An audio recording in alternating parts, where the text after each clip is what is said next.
Hello students, here the question is dimensions of resistance in an electric circuit in terms of dimension of mass, length, time and current would be. So we have to find out the resistance, the unit of the dimension of resistance actually. So what is resistance? Resistance R equals to what? What is the formula? V by I. According to Ohm's law, it is V by I. V is the potential, and you know already that you can find out potential easily by using work done or energy divided by charge. Energy by charge is actually potential divided by current. So energy means ml square t to the power minus 2 divided by q. Q means I into t. Current into time is actually q times I is the current. So what is the correct answer? ml square t to the power minus 3 I square I to the power minus 2. This is the correct answer.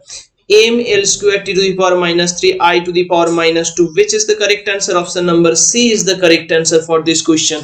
I hope this video is helpful for you. Thank you.